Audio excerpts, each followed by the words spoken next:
दोस्तों नमस्कार, मैं आपका भूपेंद्र नारायण सिंह। मोदी जी के एक बड़ी उपलब्धि के साथ आईएनसी टीवी पर आप सबका स्वागत करता हूं। हमारे देश के प्रधानमंत्री माननीय मोदी जी की वो उपलब्धि किसानों के कल्याण को लेकर है। सत्ता में आने के साथ माननीय मोदी जी ने किसानों को अन्नदाता कहकर सम्मानित किया था और उनसे वादा किया था कि वो जल्द ही उनकी आय को दोगुना कर देंगे। माननीय मोदी जी इस दिशा में तगड़ी मेहनत कर रहे हैं और उनकी मेहनत का पुख्ता सबूत है ये पर्ची एक प्याज किसान की है और पर्ची बता रही है कि उस किसान को 300 किलो प्याज की कीमत मिली है 2 रुपए। जी हां, 300 किलो प्याज के बदले 2 रुपए। जोर से मोदी जी को थैंक यू बोलिए कि उन्होंने उस किसान को 2 रुपए की कमाई करा दी। आवाज बुलंद होनी चाहिए, नहीं तो मोदी जी नाराज होकर 2 रुपए प्लस को माइनस में भी ले जा सकते हैं। चलिए अब किसान पर मोदी जी की कृपा को थोड़ा विस्तार से समझ लीजिए। किसान उस मध्य प्रदेश राज्य का वासी है जहां डबल इंजन की सरकार है। केंद्र में मोदी जी के अधीन बीजेपी की सरकार, राज्य में शिवराज जी के अधीन बीजेपी की सरकार। इस लिहाजे से डबल इंजन की सरकार में किसान पर 2 रुपए की डबल कृपा हुई है। उसमें शिवराज मामा का भी आधा हिस्सा बनता है 1 रुपए का। 300 किलो प्याज के बदले अन्नदाता को 1 रुपया मोदी जी की तरफ से और 1 रुपया शिवराज जी की तरफ से। जय हो डबल इंजन सरकार की। प्याज पर बीजेपी राज में डबल कृपा प्राप्त करने वाले किसान का नाम जयराम है और वो देवास जिले के भूदानी गांव का निवासी है।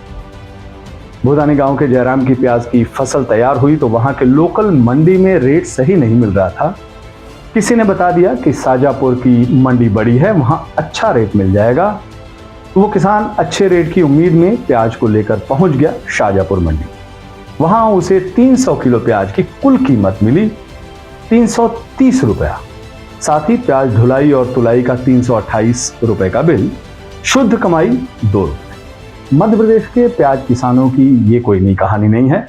शिवराज मामा की सरकार में अक्सर ऐसी कहानियां सामने आती रहती हैं। कई बार आलू, प्याज, टमाटर पैदा करने वाले किसान कम कीमत की वजह से अपनी फसल को खेत में ही छोड़ देते हैं या फिर सड़क पर लाकर नष्ट कर देते हैं, लेकिन डबल इंजन सरकार पर कोई फर्क नहीं दिखता है। कुछ दिनों पहले धार जिले के एक किसान ने फसल की कम कीमत को लेकर राज्य के कृषि मंत्री कमल पटेल से गुहार लगाई थी। तो पता है मंत्री साहब का क्या जवाब था? मंत्री साहब का जवाब था कि ऐसी फसल क्यों उगाते हो जिसकी रेट कम मिलती है। युवराज सरकार के कृषि मंत्री के इस जवाब को सुनकर मुझे फ्रांस की क्रांति याद आ रही है। फ्रांस की क्रांति के समय रोटी की मांग करते हुए जब प्रदर्शनकारी राजा की महल के सामने से गुजरे तो फ्रांस की रानी मेरी ने कहा था कि अगर इन्हें रोटी नहीं मिल रही है तो फिर ये केक क्यों नहीं खा लेते। रानी की इस नसीहत के बाद फ्रांस में जो कुछ हुआ वो उसका स्वर्णिम इतिहास है और इसीलिए कांग्रेस नेता श्री राहुल गांधी ने कहा है कि उनको पूरा यकीन है कि कांग्रेस इस बार मध्य प्रदेश में अपनी सरकार बनाएगी। सुनिए, मैं आपको एक बात लिख के दे देता हूं अभी। कांग्रेस मध्य प्रदेश के चुनाव को स्वीप करेगी। बीजेपी वहां दिखाई नहीं देगी। मैं आपको गारंटी करके, आप लिख लो और उस समय मुझे बता देना। मतलब अगर आप मुझे, कोई क्वेश्चन नहीं है कि वहां पे बीजेपी मतलब दिखाई नहीं देगी, क्योंकि वहां पे तो मैंने सोचा था कि महाराष्ट्र में, मतलब मैंने जो वहां कहा कि महाराष्ट्र में बहुत अच्छा रिस्पांस मिला। मध्य प्रदेश में तो टोटल अंडरकरंट था, मतलब तूफान आया हुआ है वहां पे। मध्य प्रदेश में हर व्यक्ति जानता है कि बीजेपी ने सरकार को चोरी करके पैसा देके बनाया है। तो पूरा प्रदेश गुस्से में है।